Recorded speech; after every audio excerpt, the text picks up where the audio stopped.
ಎಲ್ರಿಗೂ ನಮಸ್ಕಾರ. ಇದು ನನ್ನ ವೆಡ್ಡಿಂಗ್ ಆ್ಯನಿವರ್ಸರಿಯ ಒಂದು ವ್ಲಾಗ್ ಆಗಿರುತ್ತೆ. ಬೆಳಗ್ಗೆನೇ ಎದ್ದ ತಕ್ಷಣ ಮನೆಯೆಲ್ಲ ಕ್ಲೀನ್ ಮಾಡಿಕೊಂಡು ಪೂಜೆ ಮಾಡಿ ತಿಂಡಿಗೆಲ್ಲ ರೆಡಿ ಮಾಡಿ ನನ್ನ ಹಸ್ಬೆಂಡ್ಗೆ ಶಾವಿಗೆ ಪಾಯಸ ಅಂದರೆ ತುಂಬಾ ಇಷ್ಟ. ಶಾವಿಗೆ ಪಾಯಸದ ಜೊತೆಗೆ ಸ್ವಲ್ಪ ಚಿತ್ರಾನ್ನ, ಕೋಸಂಬರಿ, ಹಪ್ಪಳನೆಲ್ಲ ಮಾಡಿ ರೆಡಿ ಇಟ್ಟು ನಂತರ ನಾವಿಲ್ಲಿ ದೇವಸ್ಥಾನಕ್ಕೆ ಅಂತ ಹೇಳಿ ಬಂದ್ವಿ. ದೇವಸ್ಥಾನದಲ್ಲಿ ಅರ್ಚನೆ ಮಾಡಿಸ್ಕೊಂಡು ನಂತರ ಇಲ್ಲಿ ಒಳ್ಳೆ ಪ್ರಸಾದ ಸಿಗುತ್ತೆ. ನೀವೇನಾದರೂ ಮಾಸ್ತಿನಹಳ್ಳಿ ವೀರಭದ್ರ ಸ್ವಾಮಿಗೆ ನೀವೇನಾದರೂ ಹೋಗಿದ್ರಿ ಅಂದರೆ ತಪ್ಪದೆ ತಿಳಿಸಿ. ಹಾಗೆಯೇ ಅಲ್ಲಿ ಪ್ರಸಾದ ಮಿಸ್ ಮಾಡ್ಕೊಳ್ಬೇಡಿ, ತುಂಬಾ ಅದ್ಭುತವಾದಂಥ ರುಚಿ ಇರುತ್ತೆ. ನೀವೇನಾದರೂ ಹೋದರೆ ಮಿಸ್ ಮಾಡದೆ ಪ್ರಸಾದನ ತಗೊಳ್ಳಿ. ನಂತರ ದೇವಸ್ಥಾನಕ್ಕೆ ಹೋಗ್ಬಿಟ್ಟು ಅಲ್ಲಿ ಪ್ರಸಾದವನ್ನು ತಿಂದ್ಕೊಂಡು ನಂತರ ನಾವು ಮನೆಗೆ ಬಂದು ಎಲ್ಲನೂ ರೆಡಿ ಮಾಡಿಕೊಂಡು ನಂತರ ನಾವು ಹೋಗಿದ್ದು ಬನ್ನೇರುಘಟ್ಟದಲ್ಲಿರುವಂಥ ಝೂಗೆ. ಇಲ್ಲಿ ನಾವು ಟಿಕೆಟನ್ನು ತೊಗೊಳ್ತಾ ಇದ್ದೀವಿ. ಈ ರೀತಿ ಒಂದು ಡಿಸ್ಪ್ಲೇ ಇರುತ್ತೆ, ನೀವು ಇಲ್ಲೇ ತೊಗೊಳ್ಬೋದು. ಟಿಕೆಟ್ಗಳನ್ನು ಕೌಂಟರಲ್ಲಿ ವೆಯ್ಟ್ ಮಾಡೋ ಅವಶ್ಯಕತೆ ಇರೋದಿಲ್ಲ. ತುಂಬಾ ಈಸಿಯಾಗಿ ಆನ್ಲೈನ್ ಪೇಮೆಂಟ್ ಮುಖಾಂತರ ನೀವು ಈ ಒಂದು ಟಿಕೆಟನ್ನು ತೊಗೊಳ್ಬೋದು. ಅಲ್ಲಿ ಸಫಾರಿ ಕೂಡ ಆಯಿತು.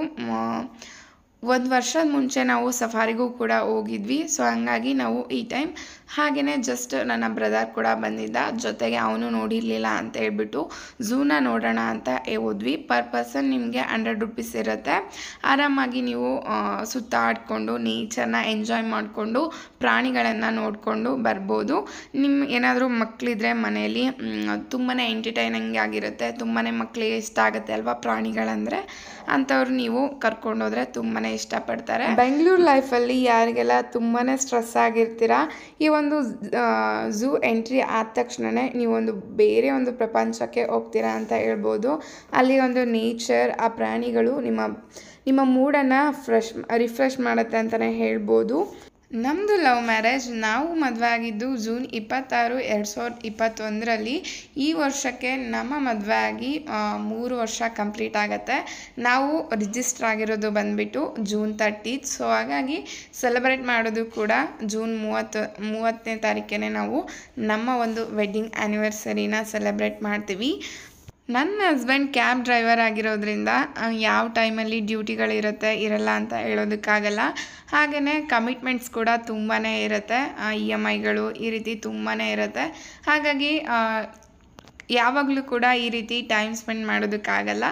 ಈ ರೀತಿ ಏನಾದರೂ ಸ್ಪೆಷಲ್ ಡೇಸಲ್ಲಿ ಜೊತೆಗೆ ಟೈಮ್ ಸ್ಪೆಂಡ್ ಮಾಡೋದಕ್ಕೆ ಟ್ರೈ ಮಾಡ್ತೀವಿ. ಹಾಗಾಗಿ ಇವತ್ತು ಕೂಡ ಆಚೆ ಹೋಗೋಣ ಅಂತ ಪ್ಲ್ಯಾನ್ ಮಾಡಿಕೊಂಡು ಇಬ್ಬರು ಕೂಡ ಬಂದ್ವಿ. ನನ್ನ ಹಸ್ಬೆಂಡ್ ಬರ್ತಡೇ, ನನ್ನ ಬರ್ತಡೇ, ಹಾಗೆ ನಮ್ಮ ವೆಡ್ಡಿಂಗ್ ಆ್ಯನಿವರ್ಸರಿ ಎಲ್ಲನೂ ಕೂಡ ಜೊತೆಗೇ ಬಂದುಬಿಡತ್ತೆ. ಏನಾದರೂ ಸ್ಪೆಷಲ್ಲಾಗಿ ಸೆಲೆಬ್ರೇಟ್ ಮಾಡೋದಕ್ಕೆ ಅನಿಸೋದೇ ಇಲ್ಲ. ಎಲ್ಲನೂ ಕೂಡ ಒಟ್ಟಿಗೆ ಬರೋದ್ರಿಂದ ಹಾಗೇ ಕಳೆದೋಗ್ಬಿಡತ್ತೆ. ಆನೆಸ್ಟಾಗಿ ಹೇಳಬೇಕಂದ್ರೆ ನಾವಿಬ್ಬರು ಕೂಡ ತುಂಬಾ ಫ್ರೆಂಡ್ಲಿಯಾಗೇ ಇರ್ತೀವಿ. ಹಾಗಾಗಿ ನಮ್ಮ ರಿಲೇಷನ್ಶಿಪ್ ಕೂಡ ತುಂಬಾ ಗಟ್ಟಿಯಾಗಿದೆ. ಜಗಳ ಆಡೋದಾಗಲಿ, ತಮಾಷೆ ತರಲೆ ಏನೇ ಆದರೂ ಕೂಡ ನಮ್ಮ ಇಬ್ಬರ ಮಧ್ಯ ನೀನು ಮೇಲೂ ನಾನು ಮೇಲೂ ಅನ್ನೋ ಭಾವನೆ ಇಲ್ಲ. ಹಾಗಾಗಿ ಯಾವಾಗಲೂ ಕೂಡ ಖುಷಿಯಾಗಿ ಇರೋದಕ್ಕೆ ಈ ಎಲ್ಲ ರೀಸನ್ಗಳು ಕೂಡ ಕಾರಣ ಆಗುತ್ತೆ. ಖಂಡಿತ ಸ್ಟಾರ್ಟಿಂಗೇ ನಮ್ಮ ಲೈಫ್ ಇಷ್ಟೊಂದು ಪರ್ಫೆಕ್ಟಾಗಿ ಇರಲಿಲ್ಲ. ವರ್ಷ ದಿನ ಕಳೀತಾ ಇಬ್ಬರೂ ಕೂಡ ಒಬ್ರಿಗೊಬ್ರನ್ನ ಅರ್ಥ ಮಾಡಿಕೊಂಡು ನಮ್ಮ ರಿಲೇಷನ್ಶಿಪ್ಪು ತುಂಬಾ ಸ್ಟ್ರಾಂಗ್ ಆಗ್ತಾ ಬಂದಿದೆ. ಈ ವರ್ಷವೂ ಕೂಡ ಅಷ್ಟೇ, ನಾವು ಇನ್ನೂ ತುಂಬ ಬೆಟರ್ ಆಗಿದ್ದೀವಿ ಅಂತ ಹೇಳ್ಕೊಳ್ಬೋದು. ಲೈಫಲ್ಲಿ ಬರುವಂಥ ಕಷ್ಟಗಳನ್ನೆಲ್ಲ ಅಕ್ಸೆಪ್ಟ್ ಮಾಡಿಕೊಂಡು ಅದನ್ನು ನಾವು ದಾಟಿ ನಮ್ಮ ಗುರಿಗಳ ಕಡೆ ನಾವು ಯಾವಾಗ ಗಮನ ಕೊಡ್ತೀವಿ ಆವಾಗ ನಮ್ಮ ಜೀವನ ಈಸಿಯಾಗಿ ಮೂವ್ ಆಗುತ್ತೆ. ನಮ್ಮ ವೆಡ್ಡಿಂಗ್ ಆ್ಯನಿವರ್ಸರಿ ದಿನ ಒಬ್ರಿಗೊಬ್ರು ಏನೂ ಗಿಫ್ಟ್ ಕೂಡ ಕೊಟ್ಟಿರಲಿಲ್ಲ. ಹಾಗಾಗಿ ಅವತ್ತು ಆಚೆ ಹೋಗೋಕ್ಕಾಗಲಿಲ್ಲ, ತುಂಬಾ ಟೈಮ್ ಆಗಿತ್ತು, ಸಂಜೆ ಆಗಿತ್ತು ಅಂತ ಹೇಳ್ಬಿಟ್ಟು ನೆಕ್ಸ್ಟ್ ಡೇ ನಾನು ನನ್ನ ಬ್ರದರ್ನ ಕರ್ಕೊಂಡು ಅವ್ರಿಗೆ ಏನಾದರೂ ಗಿಫ್ಟ್ ಮಾಡೋಣ ಅಂತ ಹೇಳ್ಬಿಟ್ಟು ಆಚೆ ಹೋದ್ವಿ. ಹಾಗೆ ಅವನು ಕೂಡ ನೋಡಿರಲಿಲ್ಲ ಅಂತ ಹೇಳ್ಬಿಟ್ಟು ಲಾಲ್ಬಾಗ್ನೆಲ್ಲ ಒಂದು ರೌಂಡ್ ಹಾಕ್ಕೊಂಡು ನಂತರ ನಾವು ಹೋಗಿದ್ದು ಕೋರಮಂಗಲದಲ್ಲಿರುವಂಥ ಫೋರಮ್ ಮಾಲ್ಗೆ. ಇಲ್ಲಿ ಹಾಗೆಯೇ ವೆಸ್ಟ್ ಸೈಡಲ್ಲಿ ನೋಡ್ತಾ ಇದ್ದೆ, ಟಾಪ್ಗಳನ್ನು ಚೆಕ್ ಮಾಡಿದೆ. ಅವರಿಗೂ ಕೂಡ ಇಲ್ಲೇ ಒಂದು ಗಿಫ್ಟ್ ತೊಗೊಂಡೆ. ಅವರು ಕೂಡ ನನಗೇನು ಗಿಫ್ಟ್ ಮಾಡಿರಲಿಲ್ಲ. ಹಾಗಾಗಿ ನಾನು ಅಮೌಂಟ್ ಪೇ ಮಾಡ್ತೀನಿ, ನೀನೇನಾದರೂ ತೊಗೋ ಅಂತ ಹೇಳಿಬಿಟ್ಟು ಕಳಿಸಿದ್ರು. ಸೊ ಹಂಗಾಗಿ ನಾನು ಕೂಡ ಅಲ್ಲೇ ಚೆಕ್ ಮಾಡ್ತಾಯಿದ್ದೆ ಏನಾದರೂ ತೊಗೊಳ್ಬೋದು ಅಂತ ಹೇಳ್ಬಿಟ್ಟು. ಆಚೆ ಹೋಗ್ಬೋದಿತ್ತು ಶಾಪಿಂಗ್ಗೆ ಅಂತ ಹೇಳ್ಬಿಟ್ಟು, ಆದರೆ ನನ್ನ ಬ್ರದರು ಮಾಲ್ ನೋಡಿರಲಿಲ್ಲ, ಹಾಗೆ ನೋಡ್ಕೊಂಡು ಬರೋಣ ಅಂತೇಳಿ ಹೊರಟ್ವಿ. ಅಲ್ಲಿ ನನಗೆ ಮಿನಿಸೋದಲ್ಲಿ ಒಂದು ಬ್ಯಾಗ್ ಇಷ್ಟ ಆಯಿತು. ನಾನು ಅಲ್ಲಿ ತೊಗೊಂಡೆ ಒಂದು ಬ್ಯಾಗ್ನ, ಅವರೇನೆ ಪೇ ಮಾಡಿಸಿದೆ ಅವ್ರ ಹತ್ರನೇ. ಹಾಗೆಯೇ ಇಲ್ಲಿ ದೇಸಿ ಶಾಪ್ ಅಂತ ಒಂದಿದೆ, ಅಲ್ಲಿ ನಿಮಗೆ ಎಕ್ಸಸರೀಸ್ ಎಲ್ಲ ಸಿಗುತ್ತೆ, ಲೇಡೀಸ್ಗೆ ಏನೆಲ್ಲ ಬೇಕು ಅದೆಲ್ಲ ಸಿಗುತ್ತೆ. ಇಲ್ಲಿ ನೋಡ್ಬೋದು, ಮಿನಿಸೋದಲ್ಲಿ ಚೆಕ್ ಮಾಡ್ತಾ ಇದ್ದೀನಿ ಏನೆಲ್ಲ ಕಲೆಕ್ಷನ್ಗಳು ಸಿಗುತ್ತೆ ಅಂತ ಹೇಳ್ಬಿಟ್ಟು.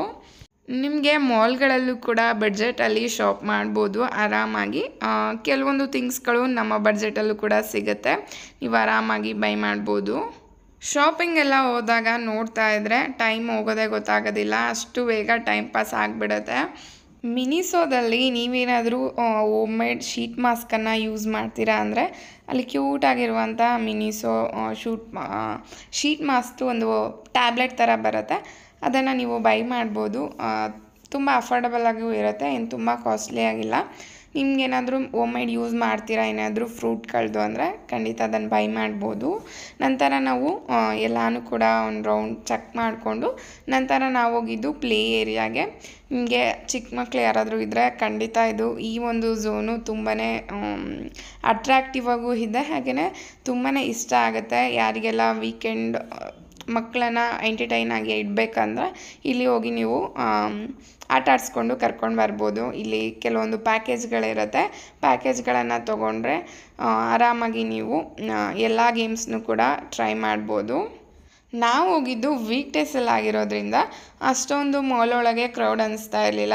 ನೀವೇನಾದರೂ ವೀಕೆಂಡ್ ಹೋದರೆ ತುಂಬಾ ಜನ ಇರ್ತಾರೆ ಅನಿಸುತ್ತೆ. ನಮ್ಮ ಬರ್ತಡೇಗಳಾಗಲಿ ಅಥವಾ ಆ್ಯನಿವರ್ಸರಿ ಆಗಲಿ ನಮಗೆ ಕೇಕ್ ಕಟ್ ಮಾಡೋದು ಅಷ್ಟೊಂದು ಇಷ್ಟ ಆಗಲ್ಲ. ಸೊ ಹಂಗಾಗಿ ನಾವು ಇದೇ ರೀತಿ ಸೆಲೆಬ್ರೇಟ್ ಮಾಡೋದು ತುಂಬಾ ಸಿಂಪಲ್ಲಾಗಿ. ಕಳೆದ ವರ್ಷ ಈ ರೀತಿ ಆಚೆನೂ ಕೂಡ ಹೋಗಿರಲಿಲ್ಲ, ತುಂಬಾ ಸಿಂಪಲ್ಲಾಗಿ ಮನೆಯಲ್ಲೇ ಆಗೋಗ್ಬಿಡ್ತು.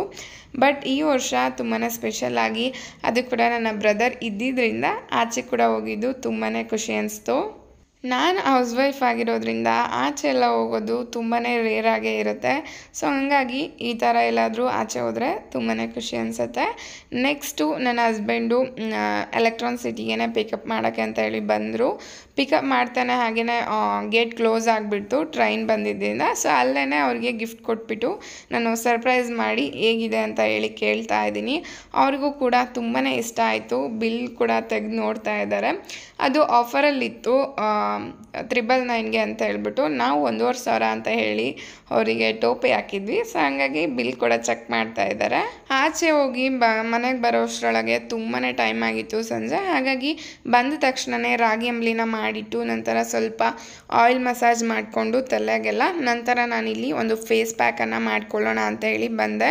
ನಿಮಗೇನಾದರೂ ತುಂಬಾ ಟ್ಯಾನ್ ಅನಿಸ್ತಾ ಇದೆ, ಮುಖ ತುಂಬಾ ಕಪ್ಪಾಗಿದ್ದರೆ ಈ ಒಂದು ಫೇಸ್ ಪ್ಯಾಕನ್ನು ಯೂಸ್ ಮಾಡ್ಬೋದು. ಸ್ವಲ್ಪ ಕಡಲೆ ಹಿಟ್ಟು, ಅಲೋವೆರಾ ಜೆಲ್, ಹಾಗೆಯೇ ಕಾಫಿ ಪೌಡರ್, ಸ್ವಲ್ಪ ಅರಿಶಿನ, ಸ್ವಲ್ಪ ನೀರಿನ ಬದಲು ರೋಸ್ ವಾಟರ್ ಕೂಡ ಯೂಸ್ ಮಾಡ್ಬೋದು. ಅಥವಾ ನಿಮಗೇನಾದರೂ ಫೇಸ್ಗೆ ಅಡ್ಜಸ್ಟ್ ಆಗುತ್ತೆ ಅಂದರೆ ಹಾಲನ್ನು ಕೂಡ ಅಥವಾ ಮೊಸರನ್ನ ಕೂಡ ಯೂಸ್ ಮಾಡ್ಬೋದು. ಹಾಲನ್ನು ಯೂಸ್ ಮಾಡಿದರೆ ನನ್ನ ಫೇಸಲ್ಲಿ ಸ್ವಲ್ಪ ಗುಳ್ಳೆಗಳಿರೋದ್ರಿಂದ ಅದಿನ್ನೂ ಜಾಸ್ತಿ ಆಗುತ್ತೆ ಅನಿಸುತ್ತೆ. ಸೊ ಹಂಗಾಗಿ ನಾನಿಲ್ಲಿ ನೀರನ್ನು ಯೂಸ್ ಮಾಡಿದ್ದೀನಿ. ಇದನ್ನು ನೀವು ಆಲ್ ಓವರ್ ಫೇಸ್ಗೆ ಅಪ್ಲೈ ಮಾಡಿ ಅಟ್ಲೀಸ್ಟ್ ಒಂದು 10 to 15 ಮಿನಿಟ್ಸ್ ನೀವು ಬಿಡಬೇಕಾಗತ್ತೆ. ನಿಮ್ಮ ಲಿಪ್ಸ್ಗೂ ಕೂಡ ಅಪ್ಲೈ ಮಾಡಬೇಕಾಗತ್ತೆ. ನಿಮ್ಮ ಲಿಪ್ಸು ಕೂಡ ತುಂಬಾ ಟ್ಯಾನ್ ಆಗಿರುತ್ತೆ. ನಿಮಗೆ ಸ್ವಲ್ಪ ಅಲ್ಲಲ್ಲೇ ಕಲೆಗಳ ಥರ ಕಾಣಿಸ್ತಾ ಇರುತ್ತೆ. ಲಿಪ್ಸ್ ಮಾತ್ರ ಬ್ಲ್ಯಾಕ್ ಮತ್ತು ಫೇಸ್ ಎಲ್ಲ ವೈಟ್ ಅನಿಸುತ್ತೆ. ಹಾಗೆಯೇ ನಿಮ್ಮ ಐಬ್ರೋ ಸುತ್ತಲೂ ಕೂಡ ಅಥವಾ ಅಂಡರ್ ಐ ಎಲ್ಲನೂ ಕೂಡ ನೀವು ಈ ಒಂದು ಫೇಸ್ ಪ್ಯಾಕನ್ನು ಯೂಸ್ ಮಾಡ್ಬೋದು. ಹಾಗೆಯೇ ನಿಮ್ಮ ನೆಕ್ಕಿಗೆ ಅಪ್ಲೈ ಮಾಡೋದನ್ನು ಸ್ಕಿಪ್ ಮಾಡಬೇಡಿ. ಈ ಒಂದು ಫೇಸ್ ಪ್ಯಾಕನ್ನು ಬಿಟ್ಟ ಮೇಲೆ ಒಂದು 10 ರಿಂದ 15 ನಿಮಿಷ ಬಿಟ್ಟರೆ ಈ ರೀತಿ ಸೆಮಿ ಡ್ರೈ ಆಗಿರುತ್ತೆ. ಪೂರ್ತಿ ಡ್ರೈ ಆಗೋ ತನಕ ಬಿಡಬೇಡಿ, ರಿಂಕಲ್ಸ್ ಆಗೋ ಚಾನ್ಸಸ್ ಇರುತ್ತೆ. ನಂತರ ಒಂದು 10 ರಿಂದ 15 ನಿಮಿಷ ವಾಶ್ ಆದಮೇಲೆ ನೀವು ಫೇಸ್ ಮಸಾಜ್ ಮಾಡಿಕೊಂಡ್ರೆ ನಿಮ್ಮ ಫೇಸು ಒಂದು ಒಳ್ಳೆ ಶೇಪ್ ಬರೋದಕ್ಕೆ ತುಂಬಾ ಹೆಲ್ಪ್ ಆಗುತ್ತೆ. ಈ ಒಂದು ಜೇಡ್ ಸ್ಟೋನ್ನ ಒಂದು ವಾಶಾದಲ್ಲಿ ನಾನು ಈ ಒಂದು ಫೇಸ್ ಮಸಾಜನ್ನು ಮಾಡ್ಕೊಳ್ತಾ ಇದ್ದೀನಿ. ಈ ಒಂದು ಮಸಾಜನ್ನು ಮಾಡ್ಕೊಳ್ಳೋದ್ರಿಂದ ಫೇಸ್ ಬ್ಲಡ್ ಸರ್ಕ್ಯುಲೇಷನ್ನು ತುಂಬಾ ಚೆನ್ನಾಗಾಗುತ್ತೆ. ನಿಮ್ಮ ಫೇಸು ಗ್ಲೋ ಆಗುತ್ತೆ. ಹಾಗೆಯೇ ನಿಮ್ಮ ಫೇಸು ಶೇಪಲ್ಲಿ ಇರೋದಕ್ಕೆ, ಒಂದು ಒಳ್ಳೆ ಶೇಪಲ್ಲಿರೋದಕ್ಕೆ ಈ ಒಂದು ಮಸಾಜು ಹೆಲ್ಪ್ ಮಾಡುತ್ತೆ. ಇದರ ಪೂರ್ತಿ ವಿಡಿಯೋನ ನೆಕ್ಸ್ಟ್ ಯಾವತ್ತಾದರೂ ಶೇರ್ ಮಾಡ್ಕೊಳ್ತೀನಿ. ಬಂದು ತುಂಬಾ ಟೈಮ್ ಆಗಿತ್ತು. ಸೊ ಹಂಗಾಗಿ ನಾನು ರಾಗಿ ಅಂಬ್ಲಿನ ಮಾಡ್ಕೊಂಡಿದ್ದೀನಿ ಡಿನ್ನರ್ಗೆ ಅಂತ ಹೇಳ್ಬಿಟ್ಟು. ತುಂಬಾ ಸಿಂಪಲ್ಲಾಗಿ ರಾಗಿ ಅಂಬ್ಲಿನ ಮಾಡ್ಕೊಂಡಿದ್ದೀನಿ. ಇದಕ್ಕೆ ನೀವು ರಾಗಿ ಅಂಬ್ಲಿಗೆ ಮಜ್ಜಿಗೆ ಅಥವಾ ಹಾಲನ್ನು ಏನಾದರೂ ಬೆರೆಸ್ಕೊಂಡು ಕುಡಿಬೋದು. ನಾನಿಲ್ಲಿ ಮಜ್ಜಿಗೆನ ಸೇರಿಸ್ಕೊಂಡಿದ್ದೀನಿ. ತುಂಬಾ ಟೇಸ್ಟಿಯಾಗಿರುತ್ತೆ, ಹಾಗೆ ಲೈಟಾಗೂ ಕೂಡ ಇರುತ್ತೆ. ನೈಟ್ ಡಿನ್ನರ್ ಯಾರೆಲ್ಲ ತುಂಬ ಲೈಟಾಗಿ ತಿನ್ನಬೇಕು ಅಂತ ಇರ್ತೀರಾ ಅಥವಾ ಹೆವಿಯಾಗಿ ತಿನ್ನೋದಕ್ಕೆ ಇಷ್ಟಪಡಲ್ಲ ಅಥವಾ ಬೆಳಗ್ಗೆ ಹೆವಿಯಾಗಿ ತಿಂದಿರ್ತಾರೆ ಏನಾದರೂ ಆಚೆ ಹೋಟೆಲ್ಗಳಲ್ಲಿ ಅನ್ನುವಾಗ ಸಂಜೆ ಈ ರೀತಿ ಲೈಟಾಗಿ ರಾಗಿ ಅಂಬ್ಲಿನ ಮಾಡ್ಕೊಂಡು ಕುಡಿಯೋದ್ರಿಂದ ಡೈಜೆಷನ್ ಕೂಡ ಚೆನ್ನಾಗಾಗುತ್ತೆ ಮಜ್ಜಿಗೆ ಸೇರಿಸೋದ್ರಿಂದ. ಹಾಗೆಯೇ ಹೆಲ್ದಿಯಾಗೂ ಇರುತ್ತೆ, ಲೈಟ್ ವೆಯ್ಟಾಗೂ ಇರುತ್ತೆ, ಹಾಗೆ ಕ್ವಿಕ್ಕಾಗಿ ಕೂಡ ಮಾಡ್ಕೊಳ್ಬೋದು. ನಿಮ್ಗೇನಾದರೂ ಟೈಮ್ ಇಲ್ಲ ಎಲ್ಲಾದರೂ ಆಚೆ ಹೋಗಿದ್ರಿ ಅನ್ನುವಾಗ ಈ ರೀತಿ ಕ್ವಿಕ್ಕಾಗಿ ಮಾಡಿಕೊಂಡು ನೀವು ಕುಡಿಬೋದು. ತುಂಬಾ ಟೇಸ್ಟಿಯಾಗಿರುತ್ತೆ. ಇದನ್ನು ಕುಡಿತಾನೆ ನಾನಿಲ್ಲಿ ನಾವು ಏನೇನು ಗಿಫ್ಟ್ ಮಾಡ್ಕೊಂಡ್ವಿ ನಮ್ಮ ವೆಡ್ಡಿಂಗ್ ಆ್ಯನಿವರ್ಸರಿಗೆ ಅಂತ ಹೇಳ್ಬಿಟ್ಟು ನಿಮ್ಮ ಹತ್ರ ಶೇರ್ ಮಾಡ್ಕೊಳ್ತೀನಿ. ಆವಾಗಲೇ ಲಾಸ್ಟ್ ವಿಡಿಯೋದಲ್ಲಿ ನೋಡಿದ್ದೀರಾ, ನನ್ನ ಹಸ್ಬೆಂಡ್ಗೆ ಈ ಒಂದು ಜಾಕೆಟನ್ನು ನಾನು ಗಿಫ್ಟ್ ಮಾಡಿದೆ ಅವ್ರಿಗೆ ಅಂತ ಹೇಳ್ಬಿಟ್ಟು. ಥರ್ಮಲ್ ವೇರು, ಇನ್ನೇನು ಮಳೆಗಾಲ ಚಳಿ ಎಲ್ಲ ತುಂಬಾ ಇರುತ್ತೆ. ಅವ್ರ ಹತ್ರ ತುಂಬ ತಿಕ್ಕಾಗಿ ಅಥವಾ ತುಂಬಾ ಥರ್ಮಲ್ ವೇರ್ ಇರಲಿಲ್ಲ. ಸೊ ಹಂಗಾಗಿ ಇದು ಚೆನ್ನಾಗಿ ಕಾಣಿಸುತ್ತೆ ಅಂತ ಹೇಳ್ಬಿಟ್ಟು ಇದನ್ನು ನಾನು ಸೆಲೆಕ್ಟ್ ಮಾಡಿದೆ.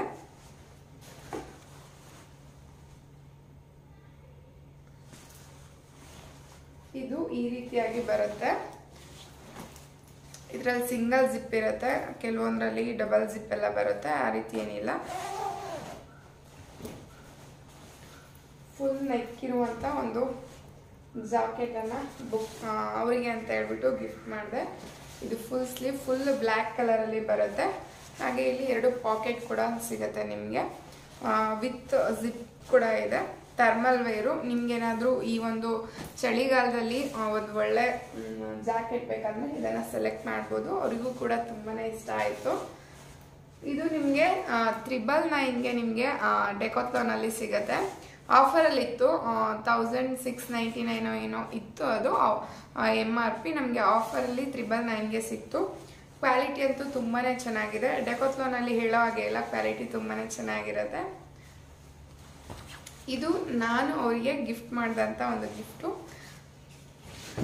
ನಾವು ಅವರಿಗೆ ಕೊಡಿಸುವಾಗ ಏನಾದರೂ ಏನಾದರೂ ಗಿಫ್ಟ್ ಮಾಡುವಾಗ ಯಾರಿಗಾದರೂ ಅವರಿಗೆ ನೆಸೆಸಿಟಿ ಇರುವಂಥ ಗಿಫ್ಟನ್ನು ಕೊಡಿಸಿದ್ರೆ ಅವ್ರಿಗೂ ಕೂಡ ತುಂಬಾ ಖುಷಿ ಆಗುತ್ತೆ. ನನಗೆ ಅವರು ಗಿಫ್ಟ್ ಮಾಡಿದ್ದು ಬಂದ್ಬಿಟ್ಟು ಈ ಒಂದು ಕ್ಯೂಟ್ ಆದಂಥ ಬ್ಯಾಕ್ ಪ್ಯಾಕನ್ನು ಗಿಫ್ಟ್ ಮಾಡಿದರು. ಇದು ನನಗೆ ತುಂಬಾ ಇಷ್ಟ ಆಯಿತು. ನಿಮಗೆ ಇದು ಕಲರ್ ಫುಲ್ ಬ್ಲ್ಯಾಕಲ್ಲಿ ಬರುತ್ತೆ, ಜಿಪ್ ನಿಮಗೆ ಸಿಲ್ವರ್ ಕಲರಲ್ಲಿ ಬರುತ್ತೆ. ಈ ಒಂದು ಬ್ಯಾಕ್ ಪ್ಯಾಕಲ್ಲಿ ಈ ಒಂದು ಇದಿರುತ್ತಲ್ಲ ಪಾರ್ಟು ತುಂಬಾ ದಪ್ಪ ಇದ್ರೆ ವೇರ್ ಮಾಡಿದಾಗ ಅಷ್ಟೊಂದು ಪೇಯ್ನ್ ಅನಿಸ್ತಾ ಇರಲ್ಲ. ಅಗ್ಲವಾಗಿದೆ ನೋಡ್ಬೋದು ಈ ಒಂದು ಸ್ಟ್ರ್ಯಾಪು. ಈ ರೀತಿ ಅಗ್ಲವಾಗಿ ಇದ್ದಾಗ ಏನಾದರೂ ಹೆವಿ ಆಗಿದ್ದಂಥದ್ದನ್ನು ಏನಾದರೂ ಕ್ಯಾರಿ ಮಾಡುವಾಗ ನಮಗೆ ಅಷ್ಟೊಂದು ಹೆವಿ ಫೀಲ್ ಅನ್ಸೋದಿಲ್ಲ, ಅಥವಾ ಇಲ್ಲಿ ಪೇಯ್ನ್ ಬರ್ತಾ ಇರುತ್ತೆ ಹಾಕ್ಕೊಂಡಾಗ ಬ್ಯಾಗ್ಗಳನ್ನು. ಆ ರೀತಿ ಏನೂ ಅನ್ಸೋದಿಲ್ಲ. ಸ್ಟ್ರ್ಯಾಪ್ ಎಲ್ಲ ತುಂಬಾ ಅಗ್ಲವಾಗಿರೋದ್ರಿಂದ ಕ್ವಾಲಿಟಿ ಕೂಡ ತುಂಬಾ ಚೆನ್ನಾಗಿದೆ. ಇದು ಮಿನಿಸೋದಲ್ಲಿ ತೊಗೊಂಡಿದ್ದು 1200 ಏನೋ ಆಯಿತು ಪ್ರೈಸು. ಕ್ವಾಲಿಟಿನೂ ಪ್ರೈಸ್ಗೆ ವರ್ತಿದೆ ಅಂತಲೇ ಹೇಳ್ಬೋದು. ತುಂಬಾ ಚೆನ್ನಾಗಿದೆ. ಸೈಡಲ್ಲಿ ನಿಮಗೆ 2 ಪಾಕೆಟ್ ಥರ ಕೊಟ್ಟಿರ್ತಾರೆ. ನೆಕ್ಸ್ಟ್ ನಿಮಗೆ ಒಳಗಡೆ ಒಂದು ಸ್ಲಾಟ್ ಬರುತ್ತೆ, ಒಂದು ಸೆಪ್ರೇಟ್ ಸ್ಲಾಟ್ ಥರ ಇದೆ. ನೆಕ್ಸ್ಟ್ ನಿಮಗೆ ಒಳಗಡೆ ಏನಿರಲ್ಲ, ಒಂದು ಸಿಂಗಲ್ ಜಿಪ್ ಇರುವಂಥ ಒಂದು ಬ್ಯಾಗು. ಇದರಲ್ಲಿ ನಿಮಗೆ ಅಲ್ಲಿ ತುಂಬಾ ವೆರೈಟೀಸ್ ಬ್ಯಾಗ್ಗಳಿರುತ್ತೆ. ನನಗಿದು ತುಂಬಾ ಇಷ್ಟ ಆಯಿತು, ಹಂಗಾಗಿ ನಾನು ಇದನ್ನೇ ಕೊಡಿಸು ಅಂತ ಕೇಳಿದೆ. ಸೊ ಹಂಗಾಗಿ ಇದನ್ನೇ ಗಿಫ್ಟ್ ಮಾಡಿದ್ರು. ನೆಕ್ಸ್ಟ್ ನಿಮಗೆ ಫ್ರಂಟಲ್ಲೂ ಕೂಡ ಒಂದು ಜಿಪ್ ಬರುತ್ತೆ. ಏನಾದರೂ ಪಾಕೆಟ್ ಅಥವಾ ಮನಿ ಏನಾದರೂ ಇಟ್ಕೊಳ್ಳೋದಕ್ಕೆ ತುಂಬಾ ಚೆನ್ನಾಗಿರುತ್ತೆ. ಹೊರಗಡೆ ಸಿಂಪಲ್ ಆಗಿ ಕ್ಯಾರಿ ಮಾಡೋದಕ್ಕೆ ತುಂಬಾ ಚೆನ್ನಾಗಿದೆ. ಇದರಲ್ಲಿ ನಿಮಗೆ ಆರಾಮಾಗಿ ನಿಮ್ಮ ಏನಾದರೂ ವಾಟರ್ ಬಾಟಲ್, ನಿಮಗೆ ಏನೇನು ಅಗತ್ಯವಿದೆ ಅದನ್ನೆಲ್ಲ ಇಟ್ಕೊಳ್ಬೋದು. ತುಂಬಾ ದೊಡ್ಡದಾಗೇ ಇದೆ ಬ್ಯಾಗು. ತುಂಬಾ ತುಂಬ ದೊಡ್ಡದು ಅಲ್ಲ ಅಥವಾ ತುಂಬ ಚಿಕ್ಕದು ಅಲ್ಲ, ಮೀಡಿಯಮ್ ಸೈಜಲ್ಲಿ ನೀವು ಇದನ್ನು ನೋಡ್ಬೋದು. ಕ್ವಾಲಿಟಿನೂ ಕೂಡ ತುಂಬಾ ಚೆನ್ನಾಗಿದೆ. ನಿಮ್ಗೇನಾದರೂ ಬೇಕಂದರೆ ಹೋಗ್ಬಿಟ್ಟು ಮಿನಿಸೋ ಶಾಪಲ್ಲಿ ನಿಮಗೆ ಎಲ್ಲ ಮಾಲ್ಗಳಲ್ಲೂ ಇರುತ್ತೆ, ಆರಾಮಾಗಿ ಬೈ ಮಾಡ್ಬೋದು. ಖಂಡಿತ ಈ ವಿಡಿಯೋ ನಿಮಗೆ ಇಷ್ಟ ಆಗಿದೆ ಅಂತ ಭಾವಿಸ್ತೀನಿ. ಇಷ್ಟ ಆಗಿದ್ರೆ ಲೈಕ್ ಮಾಡಿ, ನಿಮ್ಮ ಫ್ರೆಂಡ್ಸ್ ಆ್ಯಂಡ್ ಫ್ಯಾಮಿಲಿಗೂ ಕೂಡ ಶೇರ್ ಮಾಡಿ. ನೆಕ್ಸ್ಟ್ ವಿಡಿಯೋದಲ್ಲಿ ಸಿಗ್ತೀನಿ. ಅಲ್ಲಿವರೆಗೂ ನಮಸ್ಕಾರ. ಕರುನಾಡು.